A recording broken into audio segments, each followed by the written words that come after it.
Välkomna till Se människan-scenen och Svenska kyrkans monter på bokmässan. Det här samtalet vi ska få se nu har titeln Bra jobbat mamma pingvin. Och här får vi höra författaren Haughton i samtal med Johanna Gustafsson Lundberg som är docent i etik vid Lunds universitet. Och det här samtalet kommer att föras på engelska. Varsågoda. Tack. Well, hi again, Chris, and most welcome to this Se människan stage that we have here. And thank you for, letting me taking part of this wonderful, in many ways, book that we're going to talk about. Well done, Mommy Penguin, or bra jobbat, Mamma Pingvin. I think I would like to actually start with maybe a little bigger question. Because when I prepared for this conversation, I read some of the reviews, and one introduction to this book says like this: "The icy and treacherous Antarctic landscapes are breathtaking in this funny and exciting celebration of all that mothers do and all that mothers are." And I agree with this description, but I also have this very, underlying feeling of melancholy when I read the book. Of melancholy, okay, or a bit sadness. It's something is there and worries me. Yeah. And I wonder whether, given the contemporary huge global struggles that we have today, the context of Antarctic is, of course, connected, I think, to climate change. This is something you immediately come to think about.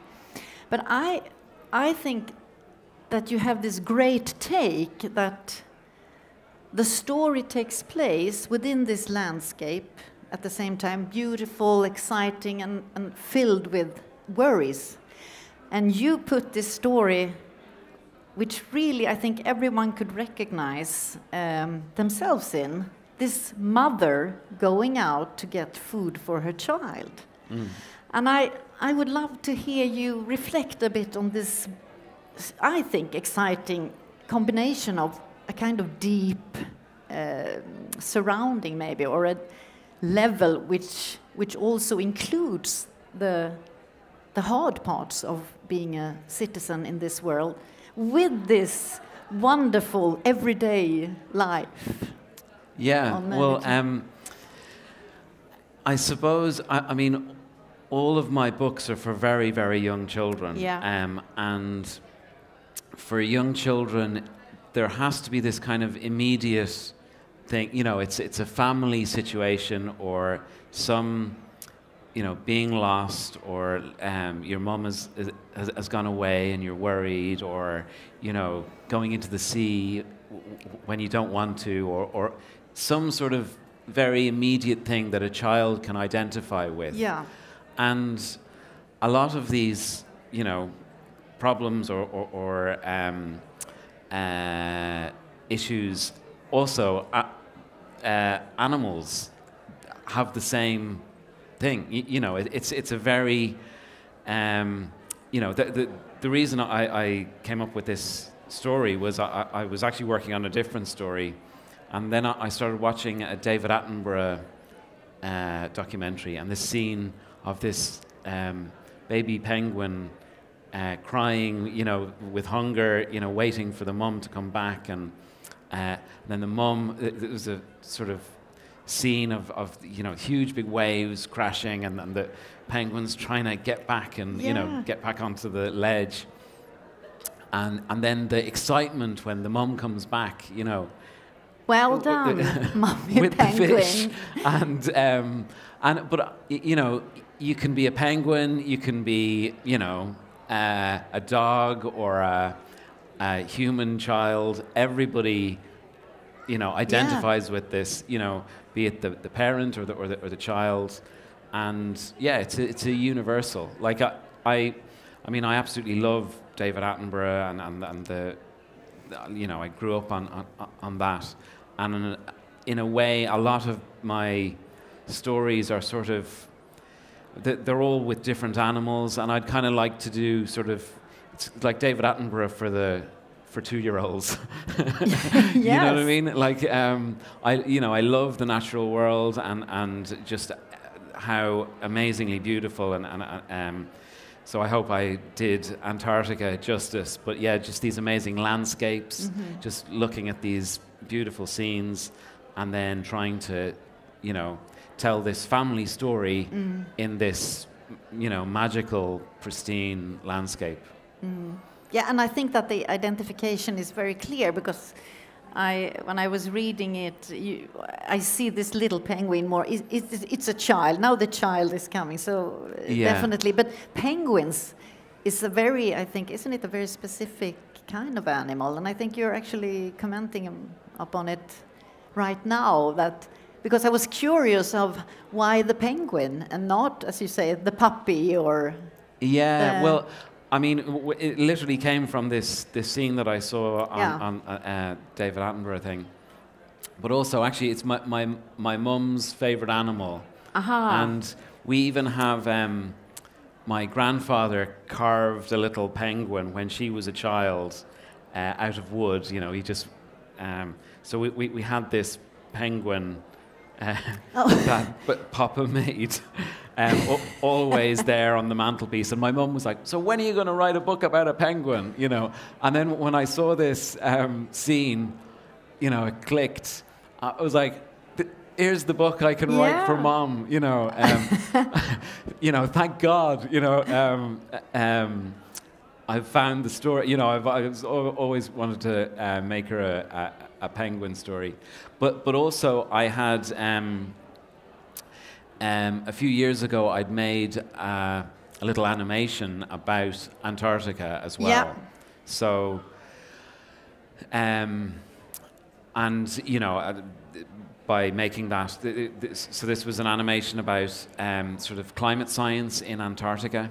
We will actually take a look at that one later on. And we're going to take a look at it later. So yeah, and so I had been drawing these landscapes and was excited to make a book using these landscapes because I mean it's so beautiful, the landscape. Now you talked about your own mother, but as I said when reading also this review, the mother here is very central. It's the mother who goes out and fetches the food, and when she comes back, and also while the daddy and little penguin looks at her, they see when she succeeds, they say, and I have the picture up here, it's in Swedish, "Mom is very good to swim." I now translate this, so little penguin says. And then, yes, and then she comes back, he says, "Doesn't she?" "Of course she does," Papa or Daddy Penguin says. And at the left, when they talk about these matters and follow her work, they say, "She got one. Well done, Mommy Penguin." How come you chose? I think it's really, I agree on the reviews stating that this is a celebration of motherhood and going out there. And she fights slippery rocks and she meets those seals, but very, you know, eager and bold. Yeah. Well, it's fun. Usually I read the books out as I'm making them. You know, I do events for children, and I read it out. And this one is the first one that I sort of didn't really read it out until, because of COVID. You know, I was doing it throughout COVID. Yeah. So I was sort of, you know, the book was finished, and it was the first time I was reading it out, so I was like hoping that it was going to go well with the children, because you know, I often use it as a kind of a test run to see how it goes. But it was great. I got the children to sort of join in with me to say, "Well done, Mummy Penguin," and that makes it really fun actually. Just having this refrain, just it's repeated again and again, and then there's a surprise. I don't want to spoil it, but there is a surprise towards the end, and we're expecting to say, "Well done, Mummy Penguin," but something terrible happens, and you know, that it sort of underlines the shock of, you know, this. Yes. And actually, it is quite a, you know, some children in the audience looked really quite concerned. Poor Mummy. It's a tough life out there. It is for Mummy Penguins. It sure is. Yeah, but I think that at the same time you have the daddy here at the picture also making, you know, little penguin assuring little penguin of, okay, this might seem, that's also a very nice part, I think, the grown-up calming. I don't know if that have... Yeah, absolutely. Well, I wanted... technically, this one was sort of more difficult than some of my other books in that, you know, I'm trying to communicate to very, very young children. So what I usually want to do is have the main character on every page, you know, doing this, doing that. So there's a continuity, and they can follow this visually, and so even the youngest children then can understand what's going on. This one, it cuts between the mummy here is out at sea catching fish, and then we flip back to baby and daddy. So I was very concerned that, you know, it's not immediately obvious to someone who, you know, we adults know exactly what's going on, but to a very young child, you need to sort of think about these things. And anyway, I think we did a good job, myself and my editor, to make it as simple as possible, and it reads well. But yeah, you have to sort of consider these things when you're making books for such young children. Definitely. It's very beautiful, and just as you say, having them on besides like this, it's wonderful, I think.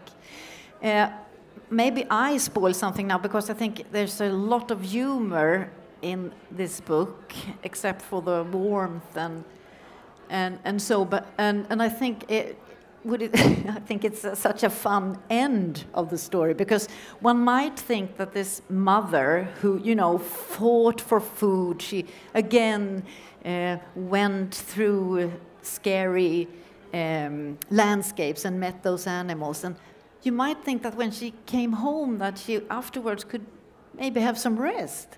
But no. And I could have the last picture here.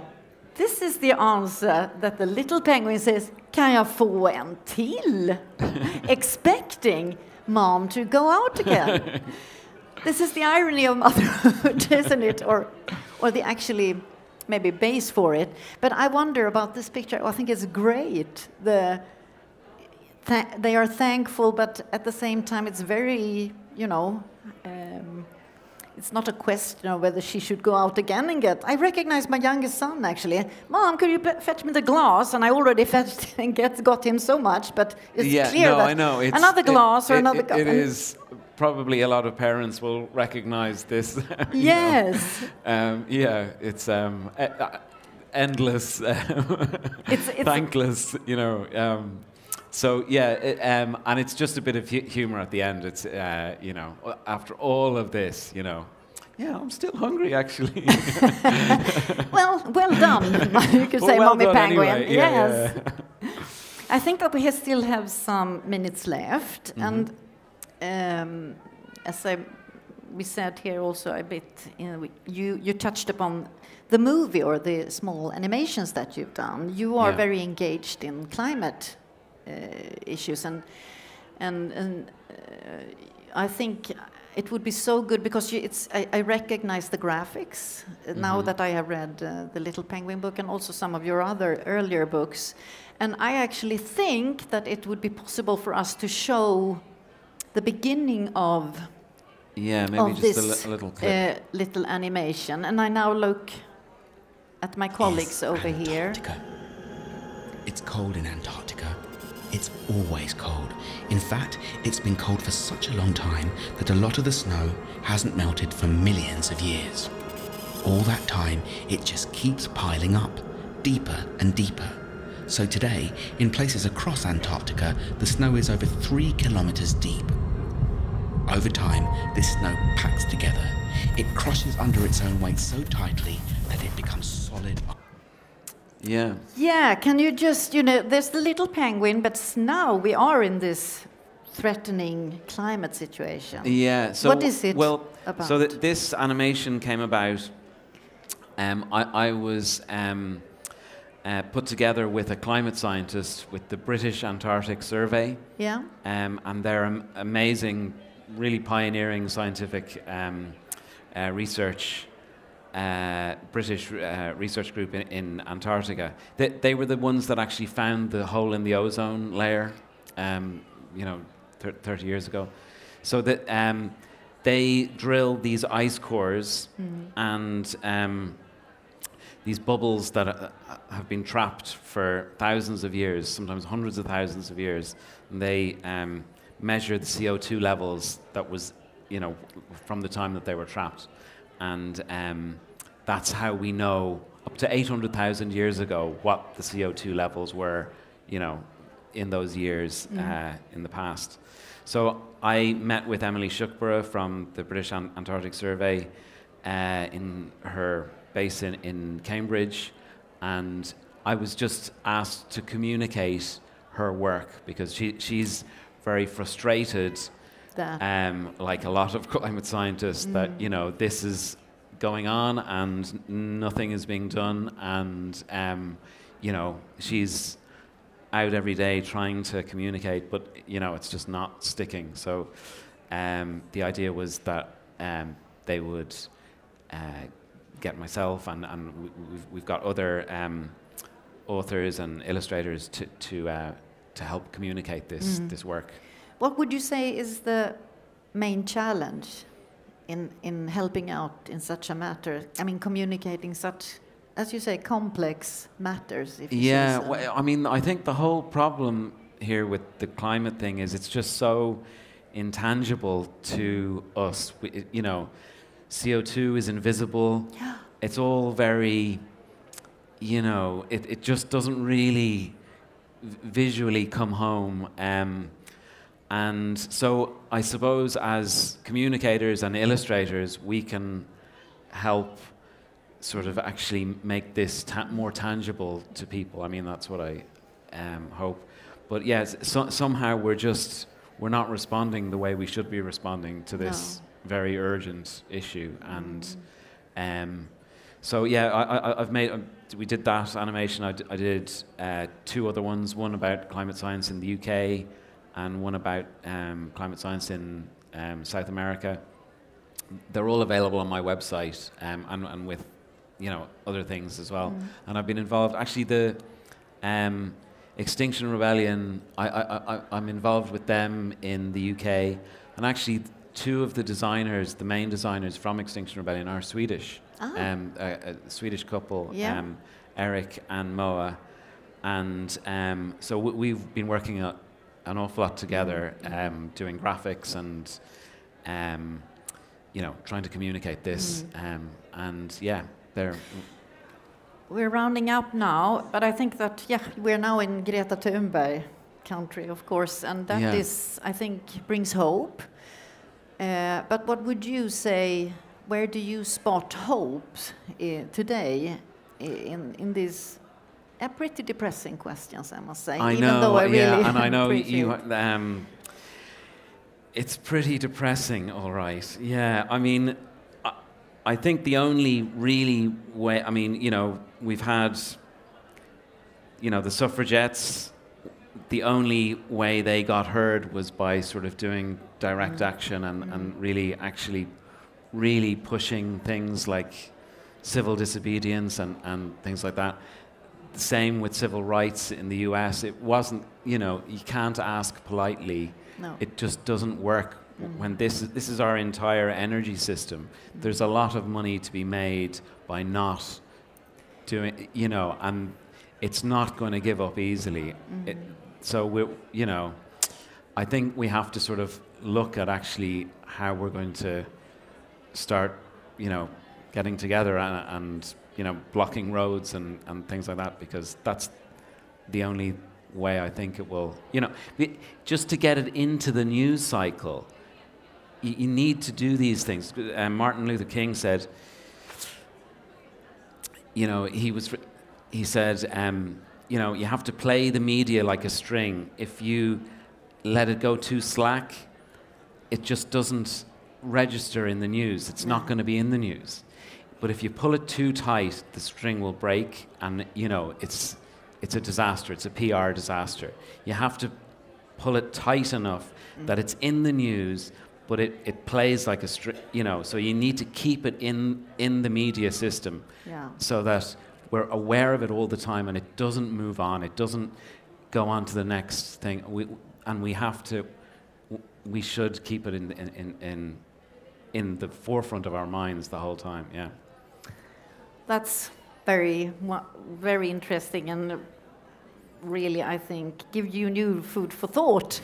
Thank you so much, Chris, for coming here. And should I say, well done, Chris Haughton. Well, thank you. Thank you.